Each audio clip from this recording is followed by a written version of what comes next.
یا پیچھے رہ جانا قانون مکافات کے مطابق ہمارے اپنے ہی کسب کا نتیجہ ہے۔ اور آیت نمبر 38 اس حقیقت پہ روشنی ڈال رہی ہے کہ ہر نفس یعنی ہر کوئی اپنے کسب کے بدلے میں گروی ہے، تو ہر کسی کو اپنا کیا ہوا خود ہی بھگتنا ہے۔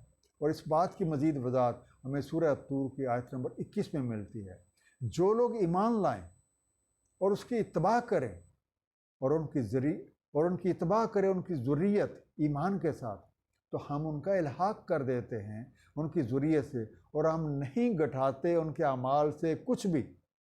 ہر شخص اپنے کسب کے سبب رہن رکھا ہوا۔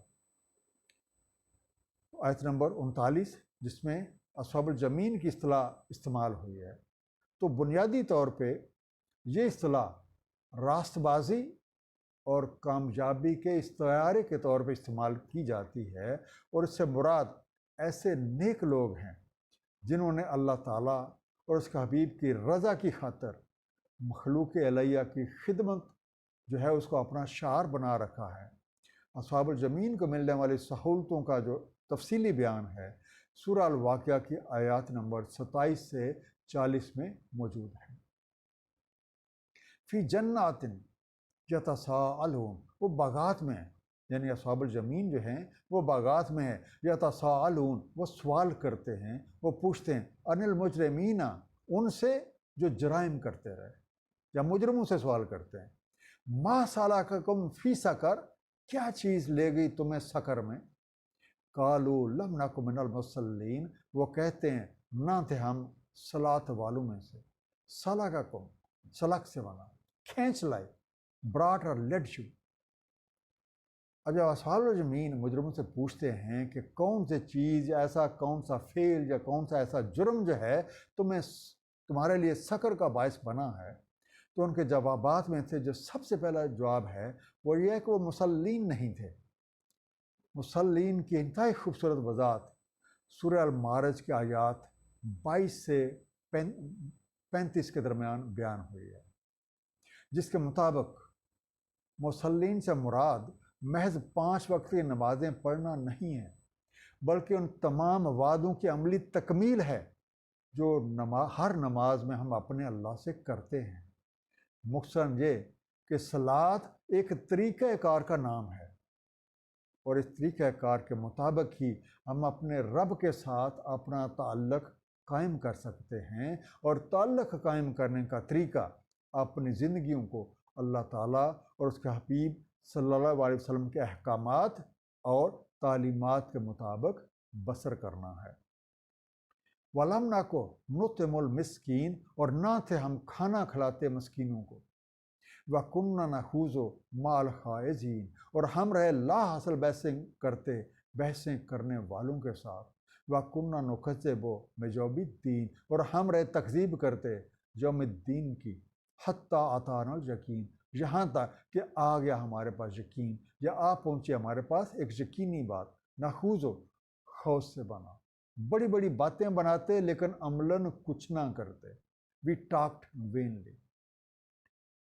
مصلین کے بعد انہوں نے جو اپنے جرائم بتایا، تو پہلا تو تھا کہ مصلین نہیں تھے، اور دوسرا یہ کہ ہم بھوکے لوگوں کو نہ ہی کھانا کھلاتے تھے، نہ ہی ہم لوگوں کی مدد کرتے تھے کہ جن کے پاس وسائل زندگی ان کی ضرورت سے کم تھے، بلکہ اس کے برعکس ہم محض بڑی بڑی باتیں بناتے رہتے تھے، ہم آپس میں بیٹھ کے بحث مباحثے کرتے رہتے تھے۔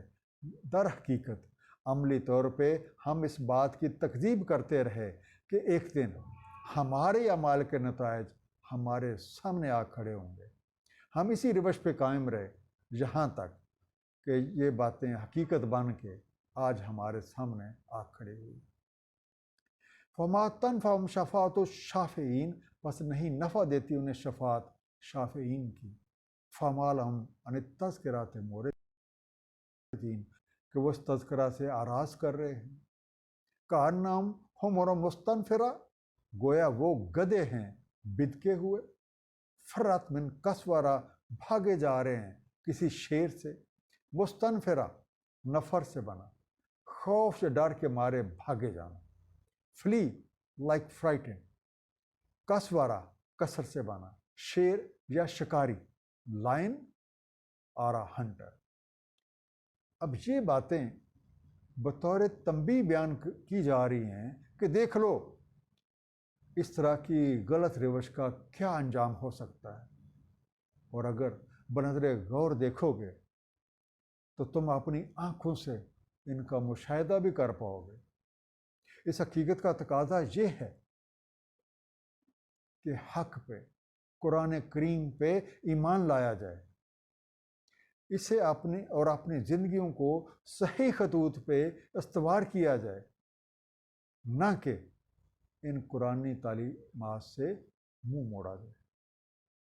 بل یرید کل امرئ منہم ان یؤتی صحف منشرہ، بلکہ ارادہ رکھتا ہے ہر شخص ان میں سے کہ اسے دیا جیسا صحیفہ کھلا ہوا۔ کلا بل لا یخافون الآخرہ، ہرگز نہیں، بلکہ یہ بے خوف ہیں آخرت سے۔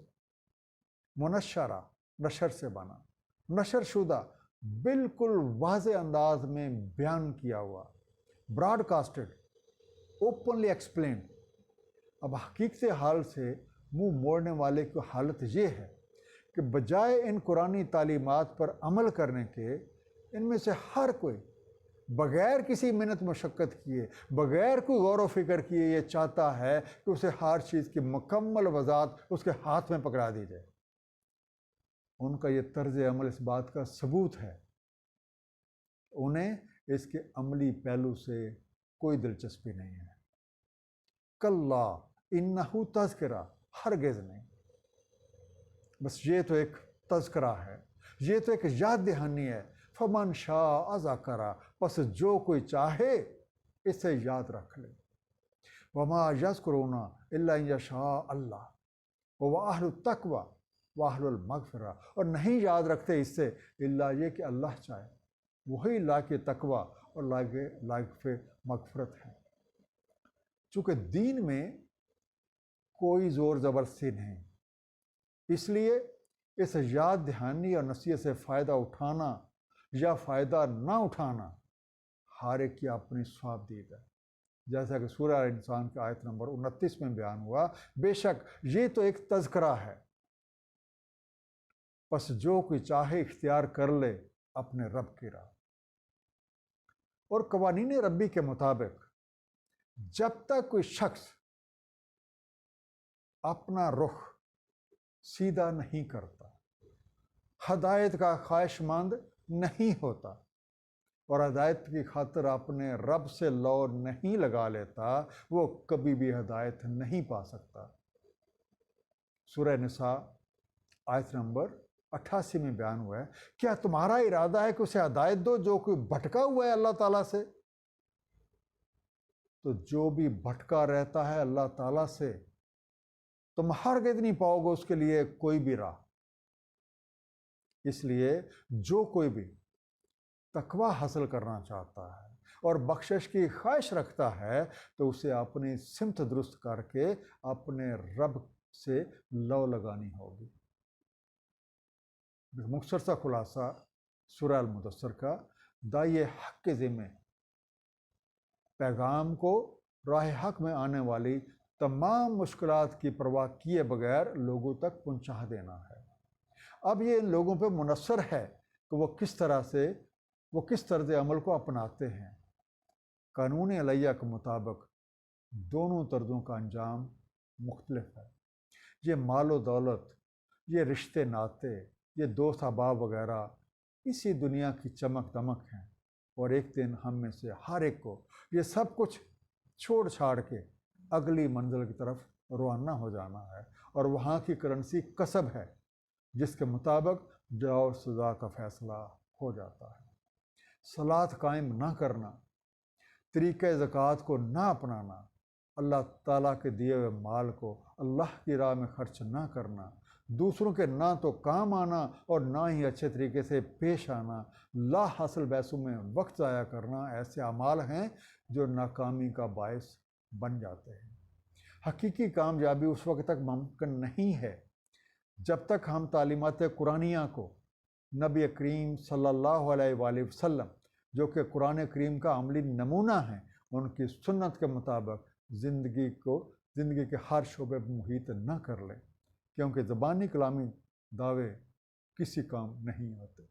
اللہ تعالیٰ ہم سب کو سمجھنے اور اس پہ عمل کرنے کی توفیق عنایت فرمائے۔ صدق اللہ العلی العظیم۔ صلی اللہ تعالیٰ علی حبیب محمد وآلہ وسلم۔